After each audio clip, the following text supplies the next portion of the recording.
understanding the language of affection in a relationship with dismissive avoidance can feel like deciphering a hidden code. For those with an avoidant attachment style, expressing love can be a delicate balance between the desire for closeness and the fear of vulnerability. But within this complexity lies subtle yet profound signs that illustrate the depth of their affection. These are the signs to look out for if you're wondering an avoidant loves you. Hello and welcome to my channel where I talk about all things attachment styles and no contact. Sign number 1, they initiate contact. While avoidants tend to prefer space and independence, if they consistently reach out to you, it indicates that they value your presence in their life. When they feel safe in connection, you will find that they become the biggest cheerleaders for wanting to spend time with you, but also suggesting dates and plans. Sometimes their contact can be small by simply checking in with you throughout the day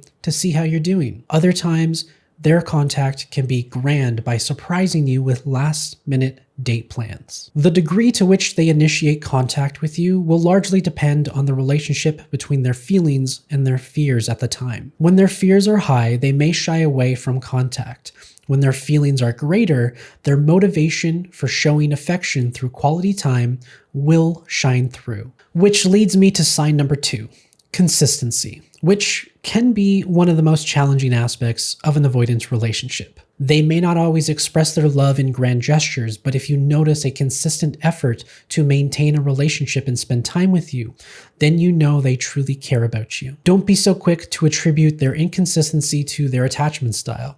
Sometimes people just have stuff going on in life that can take higher priority, both mentally and physically. Provided they make a consistent effort to keep in touch and make plans with you, then you know they think you're special and want to continue seeing you. Sign number 3, you notice them opening up over time. Being vulnerable can be difficult for many dismissive avoidants, partly because the act of being vulnerable wasn't encouraged, nurtured, or fostered earlier in life for them. Think of opening up and being vulnerable as a muscle. When you're in an environment that relies on that muscle to function properly and effectively, you're going to be good at using said muscle. When you're in an environment that discourages it, this muscle is not going to be as strong and efficient. And when you're in a new environment that requires it, naturally it's going to take more to adapt to using that muscle. So opening up for avoidance can take some time. Every avoidant is different, and the rate at which they start to open up will be different. However, when you start to see signs that they start to share their feelings, their thoughts, their desires, their ambitions and dreams, you know that they probably trust you enough to start opening up. Sign number 4, if an avoidant trusts you and loves you, they're going to show that through supportive actions. As someone that was once a fearful avoidant, I can tell you that many dismissive avoidants and fearful avoidants think talk is cheap. At one time, many of us were manipulated with our own words, and we were coerced into opening up and being vulnerable, only to have that same vulnerability used against us. Therefore, when it comes to dismissive avoidance and fearful avoidance, actions speak louder than words. They may not always be able to verbalize their affection, but they will certainly show it through acts of service. Like thinking back on my personal relationship with my father, a boomer. Many boomers are very out of touch with their emotions and their vulnerable expression. But if you ask him to help you with something, he's going to drop whatever he's doing and help you right then and there. If I need him to help me move across the city, he's going to be there within an hour.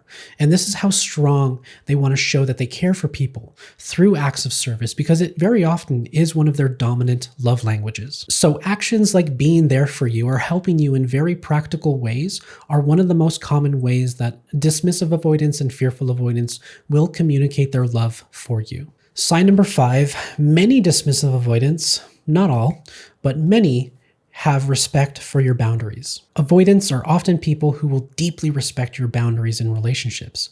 Given that they respect independence and autonomy within connections, when it comes to certain needs like space and independence in relationships, they're going to respect that and oftentimes encourage that for you in a relationship. Ultimately, this can be one of the ways of them showing they care about your comfort and respect your well-being. Sign number 6, they notice the little things. Dismissive avoidants often have a keen attention to detail. The little details can often be a big deal for dismissive avoidants as well. They may not be overly expressive of their emotions. However, they will remember little details, key dates, and important events that have happened in your life, and they will later bring those details up with you to show you that they care about you. This is one of the ways that indicates that they pay attention to you and that they truly do care when you share important details with them. And sign number 7, which sadly not everyone gets to experience. However, should they work through a lot of their core issues, you will start to see a dismissive avoidant experience growth within intimacy. As a relationship progresses, they may become more comfortable with emotional intimacy and show a willingness to deepen a connection with you. As a healed, fearful avoidant, even well before I became secure, I never really had issues with deepening a relationship and being vulnerable in my connections. In fact, the majority of my relationships were long-term. It was those relationships where I felt safe and that I could trust the other person that I naturally deepened the connection because it never felt forced. Now, as you're hearing these signs, you might be thinking that none of these apply to the avoidance you've experienced in your life. And I just want to challenge that notion for just a bit. It's important to consider that all attachment styles exist on a spectrum, and they are fluid.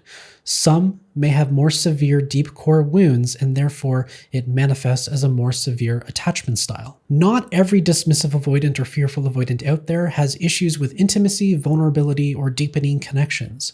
Some really only have issues with conflict when they come up in relationships because they have a core wound deeply linked with not being good enough. At the end of the day, no two dismissive avoidants are going to be the exact same in a relationship.